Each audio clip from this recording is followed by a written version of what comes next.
Does being shot really throw you back through the air? Not according to the MythBusters. But some viewers disagreed. The first time round, because both the pig and Buster were hung from a hook, their center of gravity was not like a human. They should have been supported around their chest. Even though the MythBusters showed how to do the blown-away effect, some fans were unconvinced. So how are we going to set this one right? Well, we need to come up with a different rig that will support the body more on its center of gravity. So I think we should get Tori to arrange that, and it shouldn't be that hard. I think we should also go to the new biggest gun we found we have access to, and this time shoot him with a .50 caliber. Yeah, if that won't do it, then nothing's gonna. Well, an RPG would. But this myth is about more conventional shootings. First, the build team has got to make a center of gravity rig for Buster. They're all skin and bones. Tori and Grant are going to recycle the previous rig, but support Buster in a different way. I'm gonna extend a bar from his chest out to the original pig rig, and that any amount of pressure would knock him back. Buster will now be supported at his chest, exactly where he'll get shot. This means all the bullet's energy will be transferred into blowing him away.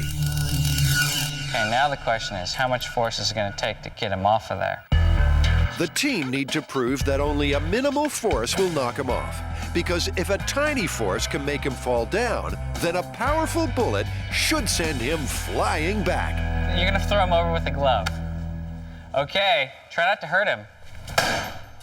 That was rad. Maybe you should use both gloves. If the glove fits, throw it.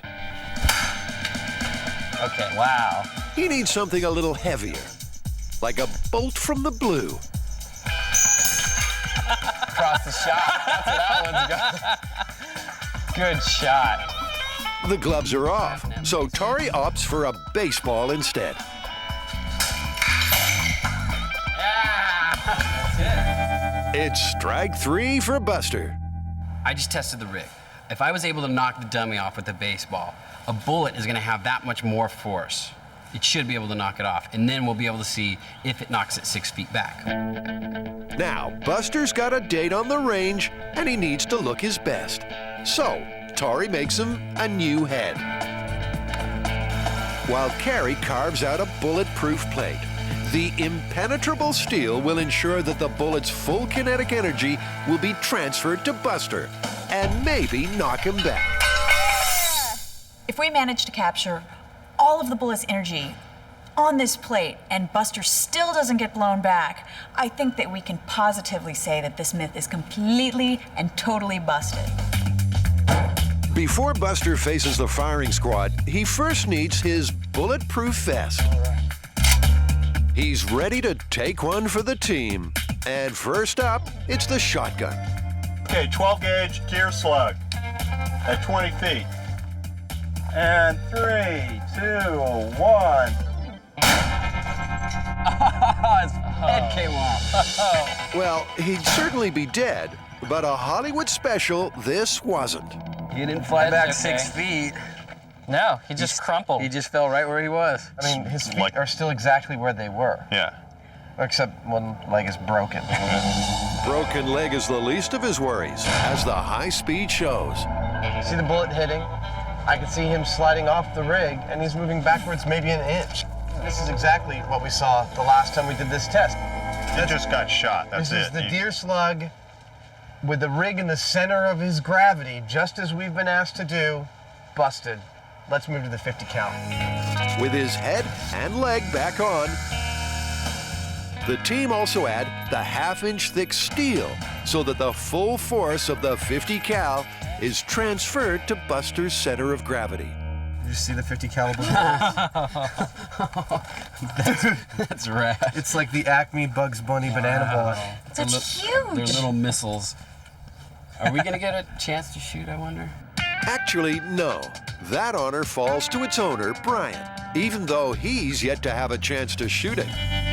Why haven't you fired it yet?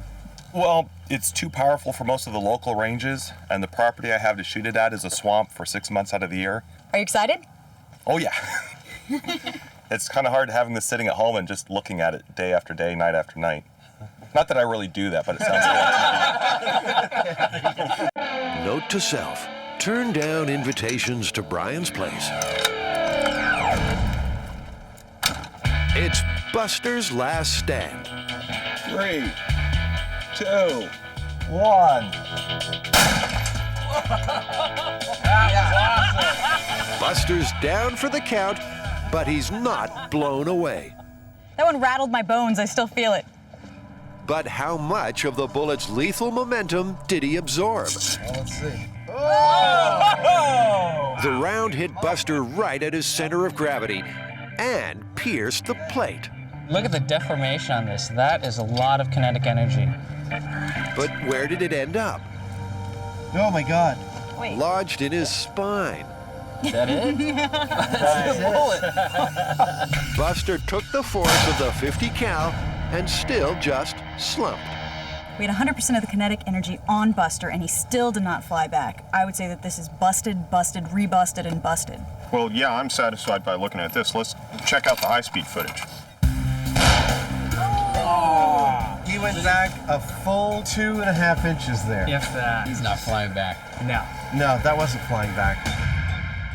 Can we put this one to bed, please? Does anyone else have any goddamn suggestions for getting this one right? Because I think we got it. Well, you know, let's just say you don't want to get shot by a gun, you know, but it's not going to throw you across the room for whatever little that's worth.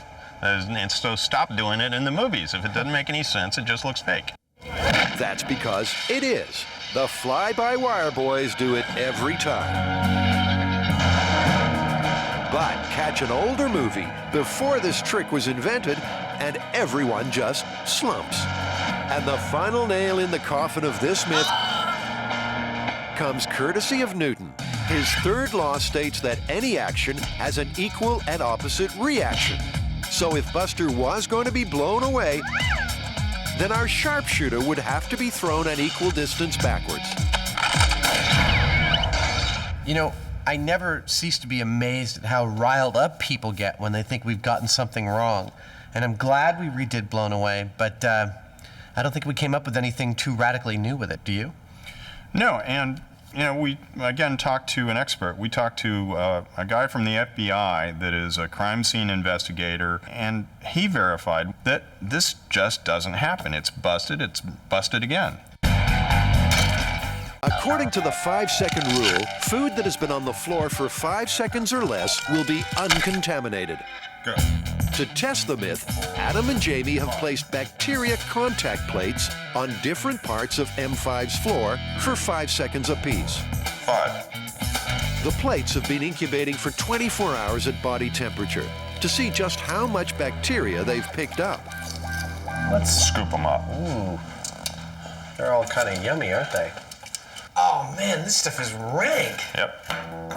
To discover M5's level of hygiene, the guys count the number of bacteria colonies on each sample. The bathroom number 2 looks like a bloody horror show. I think I dropped it right in someone's drop of wee or something.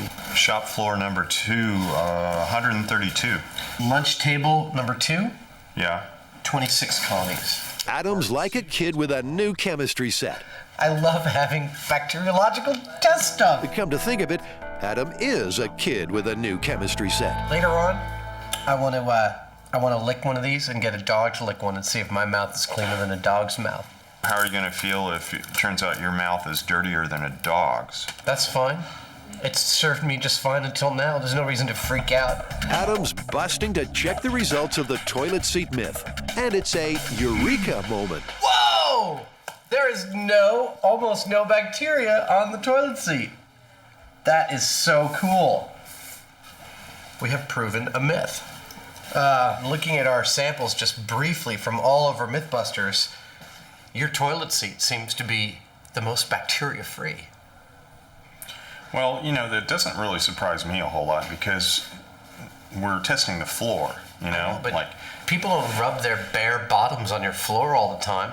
I mean, you know, I'm thinking this is everyone in the company His butt has sat where I put this Petri dish. If cleanliness is next to godliness, then heaven is a MythBusters toilet seat.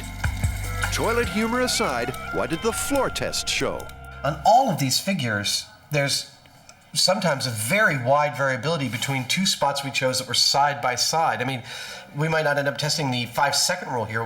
We might end up testing where you happen to drop the piece of food. What we need to do is to start with a sterile surface and evenly contaminate it so that we have an even playing field, and that will boil it down to the time, not the actual surface or what's on it. Right, so yeah, cleanly bacterial inoculated. Right, that sounds great. I see some pans. We have some tiles. Final floor tiles. We have beef broth. And we have some pans. That's 5 days now? They smell really, really bad. Yeah, I know. Let's get them out, hang them up, and dry them off, and see if we can use them today. Jamie punches out plastic templates which will ensure sample sizes are consistent. While they're sterilizing in the microwave, Adam gloves up. Coming up, MythBusters takes Microbiology 101. Adam has to behave like this. It's in his contract. But whatever you do, don't do this at home. To test the 5-second rule, they'll use a wet food, a dry food, and an evenly contaminated floor tile. So, It's science. Samples of wet pastrami and dry crackers are exposed for 2 seconds and 6 seconds. In other words, for less than and more than 5 seconds. They also do a control on samples that don't touch the floor at all, in case they are already coated with bacteria. Control number 2. I know I love building big things and blowing stuff up, but this is also super, super fun. okay, fishing out a new one. He doesn't care. And go.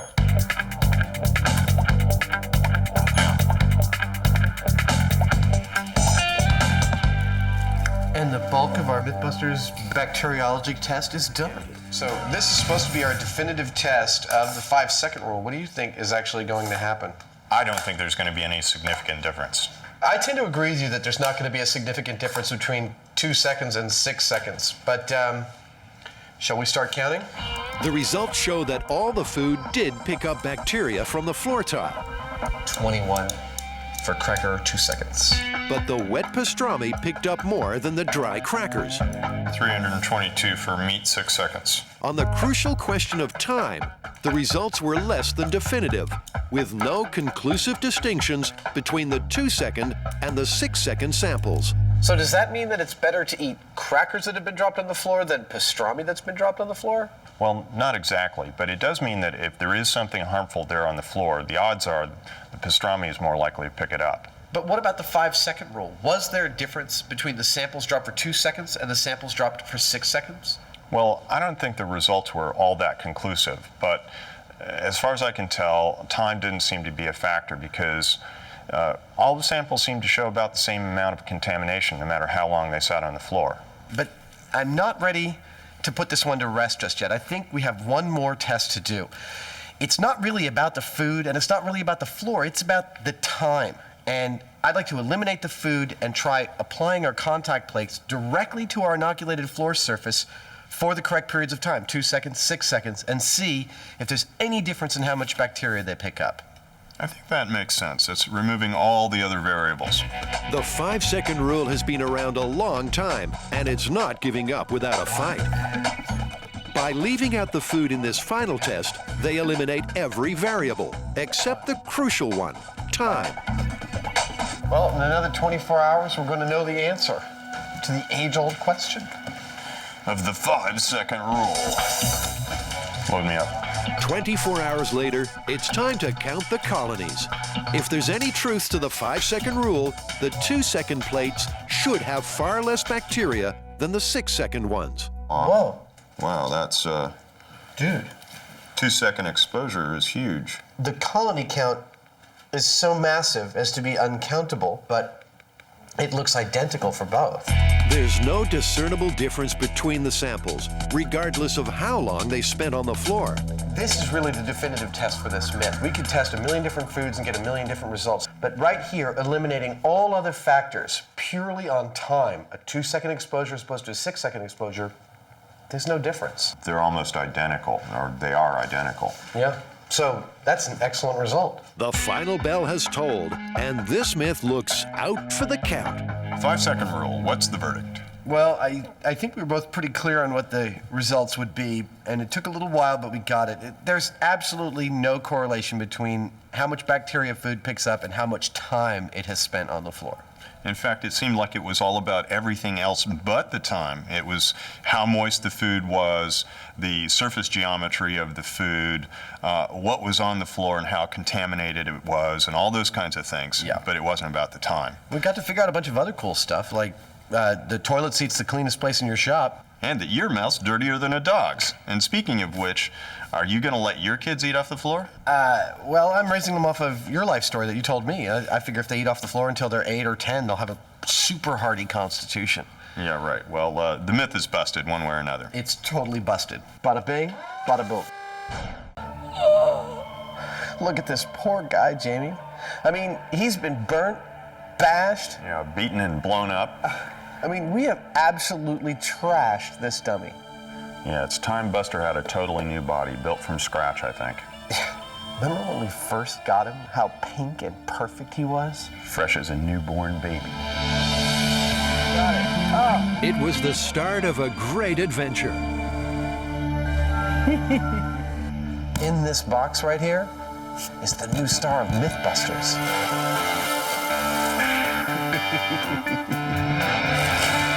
Oh, look at that. That's all I need is another dummy around this place. Yeah, but you can kick this one's ass, and he'll just come back for more.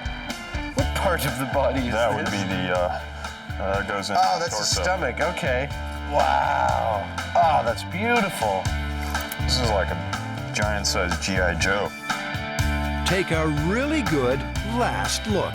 He was fresh-faced, undamaged, enthusiastic, and, well, that was all about to change. I think we should call him Buster. Buster. Buster sounds pretty good. It's kind of manly, a little, pretty descriptive. He doesn't have any ears.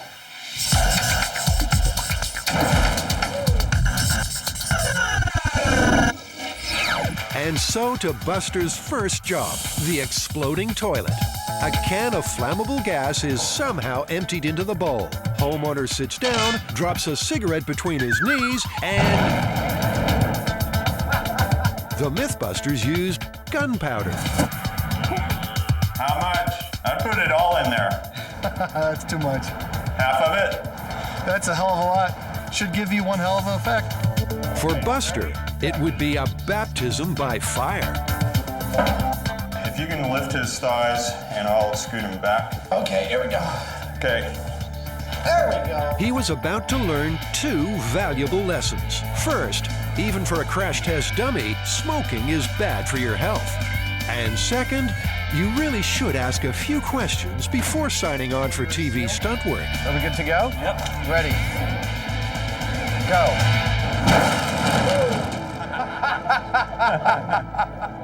That was great. It didn't even move him. No, he didn't even move. It did blow his pants up, though. He's still holding the cigarette. Buster had his first myth-busting battle scars. Sadly, he wouldn't be able to show them off in polite company.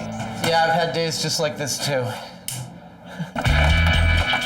Buster had survived the mother of all initiation hazings and was now officially part of the team.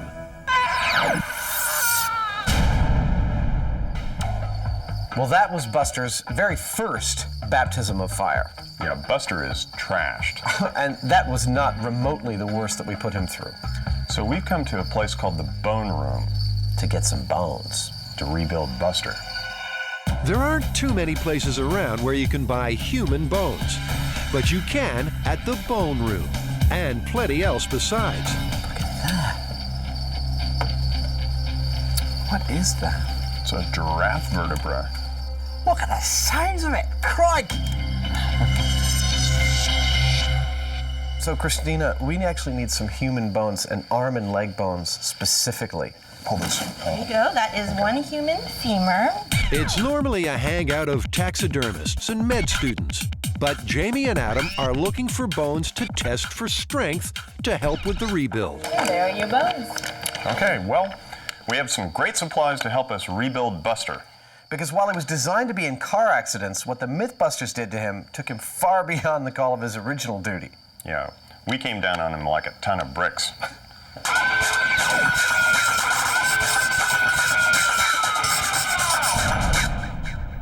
Testing the barrel of bricks myth was Buster's first real taste of just how evil the MythBusters could be. I gotta say, that looks like it hurt.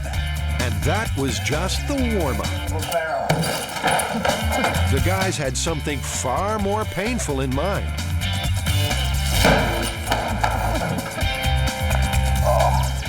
How's that feel, sport? In this myth, an unfortunate builder fights a losing battle with a barrel of bricks and gravity. To test it, the guys needed a scaffold 30 feet high. More than 10 feet can break limbs. At where we are at about 30 feet, you could easily die falling that high. A pulley was secured at the top, and a rope passed through. The barrel at one end, Buster waiting nervously on the other, which was tied off on the fender of Jamie's truck. Buster had a quick-release hand, so he could let go of the rope at the right time. Have a seat there, buddy. Your life's about to get really hard. It was, but first, Jamie had to load in 500 pounds of bricks. A lot of creaking going on up here. Turns out that was more weight than the rig could handle. There was no time for Buster's last words. I'm not even sure, actually, that the pulley's gonna stay on that pipe. The pipe's bending. We gotta go now. Yeah. Okay? In 5, 4, 3, 2, 1.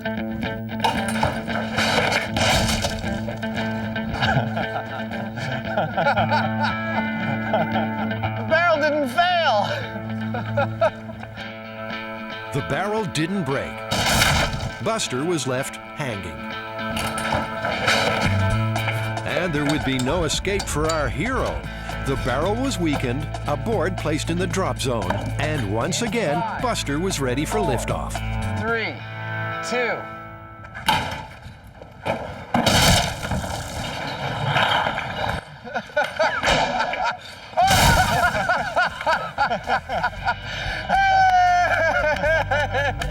It worked perfectly. That was fun. That was really cool. I mean, it went up, it went down, it went up, it went down. It's like the dummy getting beaten every which way all through the whole process. That was hysterical. So it worked. They showed the myth was possible. Time to go home for a nice rest. Or not. 3, 2, 1.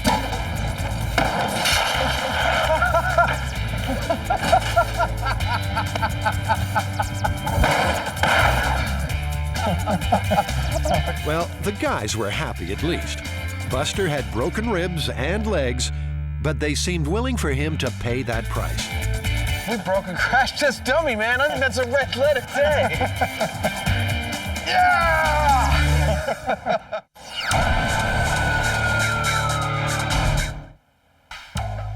You know, over the years, we put Buster through a heck of a lot of abuse. And if he had real bones like you and I, they probably would have broken by now several times over.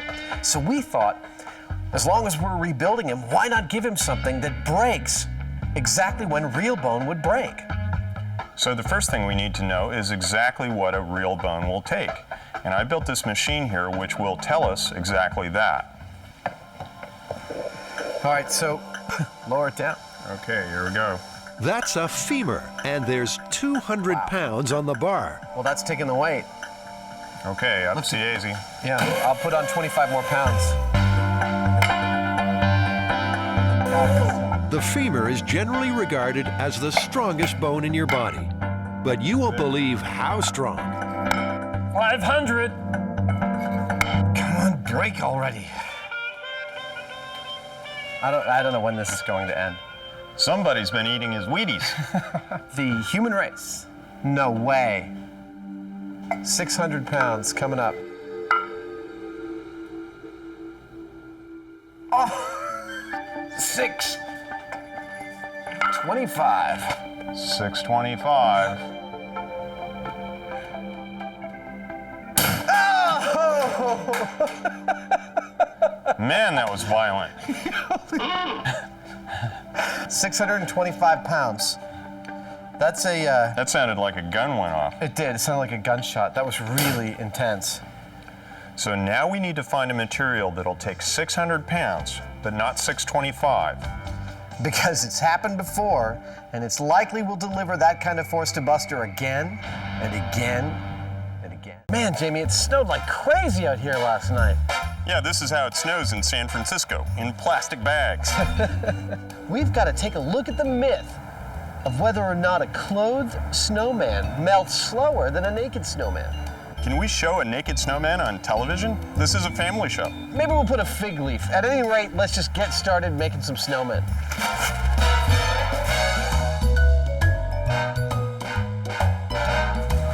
Just remember, everyone, we're working in a really cold environment, so if your fingers start to lose feeling, make sure you go inside and get a cup of tea or something.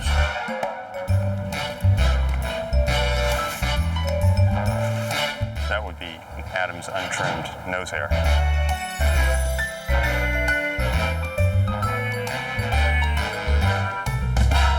All right, so what does it say? 80 degrees. 80 degrees out here, San Francisco summer. Let's start the timer. Okay. And go! Well, what do you want to do while we're waiting? How about watching some of your favorite myths? Let's count them down top 40 style. All right, get ready for your favorite myth.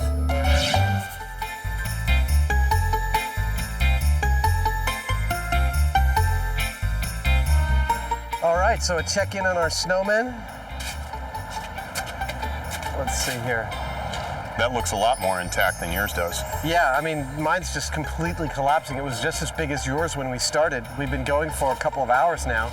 It looks like yours is starting to lean over. I think it's going to crumble any minute now. Let's just give them a little bit longer and then we'll see what happens. This one's a classic holiday myth. It's the idea that a silver spoon put in the neck of an open bottle of champagne will actually keep it bubblier than any other method. So it looks like we need to leave one alone as the control, right? Exactly. Then the other one will have the silver spoon hung in it. Right. Right. One that's left open without anything on it. Correct. And then one that we've taken the cork out and put it back. Yes.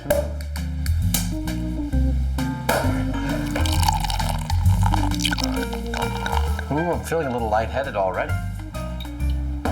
It's like drinking stars.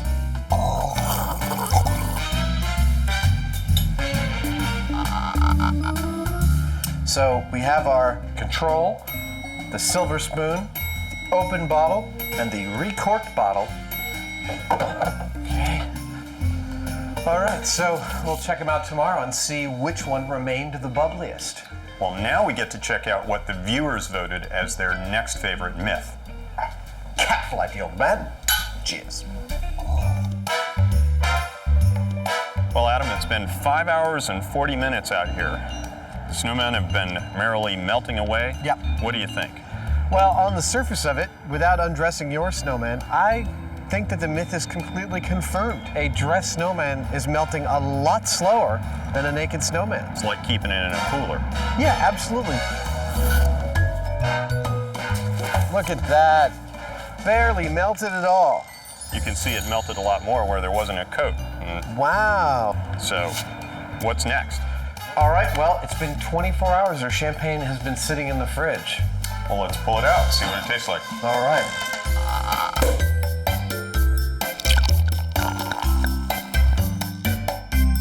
The guys do a blind taste test to individually rate the fizziness of each bottle.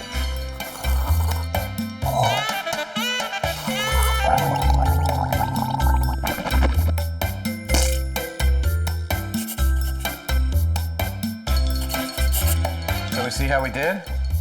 Maybe it's the holiday spirit, but for once they agree, both ranking the glasses in exactly the same order.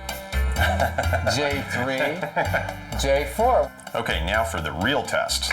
Let's peel the stickers off and see what we got. All right, let's start from least bubbliest.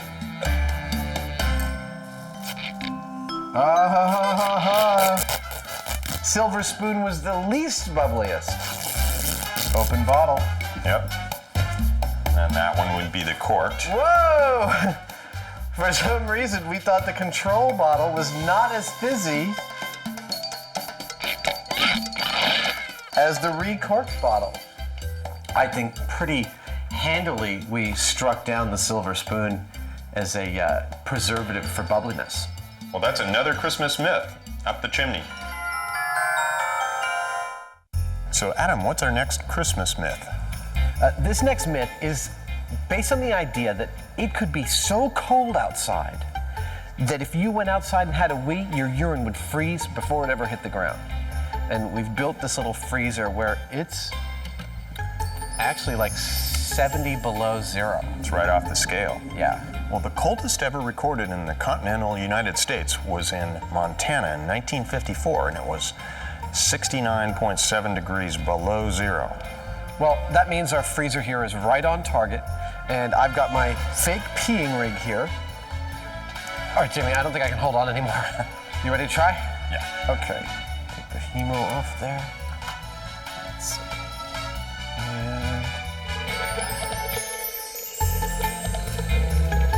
And it's not freezing. And we know from the thermometer that right about here, it's at 70 below zero. I don't know what it would take to make your urine freeze, but it's not going to happen in the United States, that's for sure. You know, I think this is fairly straightforward. I'd agree with you. Jamie, are there no end to these crazy Christmas myths? I mean, what could possibly be next? Well, we have one of those freak occurrences, and that is, what if an icicle fell off the eave of your house, and this icicle falls down and pierces you on the heart? Would it, like, stab you and kill you? I'm a little dubious about that, but obviously I guess the first place to start would be to be making some mighty big icicles. Funny you should mention that, because I happen to have some mighty big icicles ready to go right here. Lovely. The MythBusters stairwell will be the scene of this unlikely holiday catastrophe. 15 feet of tube will guide the killer icicle, and a nice piece of beef will play victim. You ready, Jamie? Ready? On my count. Okay. 5, 4, 3, 2, 1. Whoa! Dude, that is really gnarly. That was a perfect dead center landing.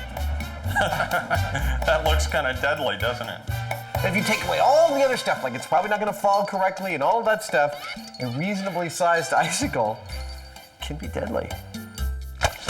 It worked first time, like a charm. Merry Christmas, Adam. Merry Christmas, Jamie. Well, what's our next Christmas myth? The next myth is that lighting a fire in your house will actually make your house colder. Because while it heats up the area around the fire, it's drawing heat up the chimney and making the outlying rooms colder. Well, we just started a fire, and we've got thermometers staged around the house. Hey, it went down! Jamie, the thermometer in the other room went down by almost 3 degrees. Cool. Well, the air's got to come from somewhere. Yeah, so, I mean, let's check out the kitchen. The kitchen's not much changed, but it's pretty actually, open to the living room. But in the outlying areas, it actually went down by 3 degrees. Well, I was actually afraid that in California it's too warm. I mean, outside it's only 55 degrees. I was afraid we wouldn't be able to actually prove it here. We'd have to go somewhere where it's snowing. But this myth is confirmed. Yeah, well, that was cool. Well, Adam, I've got a Christmas present for you. Oh, Jamie, thank you. You shouldn't have, but I actually got you something too. Oh, thanks. Well, there you go. Why, thank you. Oh, wow. A laser bench focusing array? How did you know? It's just one of those things that when I saw it, I knew you'd want it. That is awesome. Mustache trimmer. Are you trying to tell me something? Yeah, just take it all off. Go ahead. I don't think they'd let me do that. This is cool.